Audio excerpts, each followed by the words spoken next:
Olá! Hoje a gente vai mergulhar nas 10 primeiras lições de Um Curso em Milagres. Mas olha, não como se fosse um manual de regras, tá? A ideia é ver isso como um mapa do despertar da própria consciência. É uma jornada bem intuitiva que convida a gente a questionar, a questionar tudo o que a gente acha que sabe. E tudo já começa com essa provocação bem direta. E se o mundo que a gente vê, sabe, os problemas, as alegrias, as coisas do dia a dia, e se nada disso for a realidade? E se, na verdade, tudo isso for só um espelho do que está acontecendo aqui dentro? Então, a primeira etapa desse caminho não é sobre aprender algo novo, é justamente o contrário. A ideia aqui é criar as primeiras rachaduras naquelas certezas que parecem inabaláveis. Vamos nessa? Sabe, o nosso ponto de partida é quase sempre o mesmo. A gente acredita que as coisas são o que são. Uma reunião de trabalho que foi cancelada é ruim. Um dia de sol na praia é bom. A gente vive como se o significado já viesse de fábrica, embutido nas situações. E aqui que vem a primeira grande virada que essas lições propõem. A gente deixa de acreditar que o objeto lá fora nos impõe um significado e começa a perceber que somos nós que projetamos um significado sobre um objeto que, no fundo, é totalmente neutro. Vamos pegar um exemplo super simples do nosso dia a dia. Pensa num celular. Olhando assim, parece só um aparelho, né? Mas o que ele significa de verdade? Para uma pessoa, naquele exato momento, o celular pode ser um símbolo de trabalho, de cobrança, daquela lista de tarefas que nunca acaba, pode ser a própria fonte da ansiedade dela. Já para outra pessoa, ou até para a mesma pessoa, num outro momento, ele pode significar conexão. A ponte para falar com quem se ama, para ver uma foto da família, para se sentir parte de algo. E por uma terceira, pode ser o gatilho da solidão. Aquela espera por uma mensagem que não chega, a comparação com a vida dos outros nas redes sociais. O ponto crucial aqui é o seguinte: o celular não mudou, o objeto é exatamente o mesmo. O que mudou completamente foi o significado que a gente deu para ele. E isso nos leva à primeira grande sacada, à primeira epifania. Peraí, talvez a minha experiência do mundo não seja uma leitura da realidade. Talvez seja uma projeção constante das minhas próprias interpretações, dos meus medos e dos meus desejos. Bom, uma vez que essa primeira certeza começa a balançar, o foco muda. A gente para de olhar tanto para o mundo lá fora e começa a observar a nossa própria máquina de pensar em ação. E o que a gente descobre quando faz isso é fascinante. Os pensamentos simplesmente aparecem, sabe? Como se brotassem do nada. A perturbação, a raiva, a tristeza, elas não vêm da situação em si, mas da história que a gente conta sobre ela. E talvez o mais importante, a gente começa a ver como as vozes do passado estão o tempo todo colorindo, distorcendo o nosso presente. Olha só como esse mecanismo funciona na prática. Alguém diz algo totalmente neutro, mas a nossa reação interna é imediata, é automática. Por quê? Porque não é a fala de agora que machuca.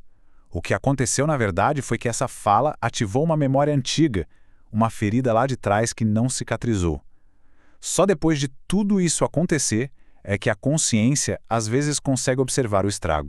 Essa é a realização fundamental dessa fase. É quando a gente entende que a maior parte das nossas reações emocionais mais intensas não são respostas ao que está acontecendo agora. Elas são, na verdade, repetições de padrões antigos. A gente está literalmente conversando com fantasmas do passado.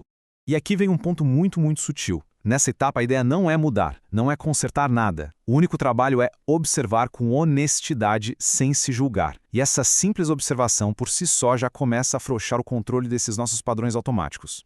E com essa nova capacidade de só observar, a gente entra numa fase de transição. É uma fase bem delicada, de esvaziamento, onde o objetivo não é ter novas respostas, mas sim abandonar as velhas e falsas certezas.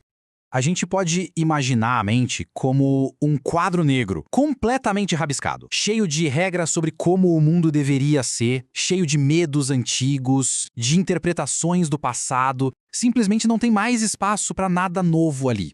O trabalho dessas lições é exatamente este: pegar o apagador. É reconhecer que aqueles pensamentos não são a verdade e que a nossa percepção está distorcida.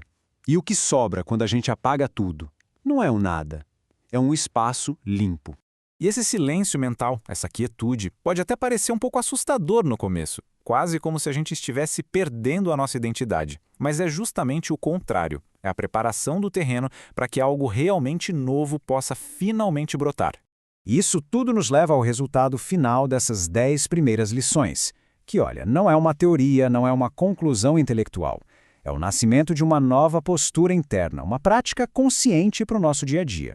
E essa nova postura se resume a 3 movimentos bem simples: reagir menos, julgar menos e simplesmente estar mais presente com o que é. É uma mudança sutil de fazer para ser. Na prática, funciona mais ou menos assim.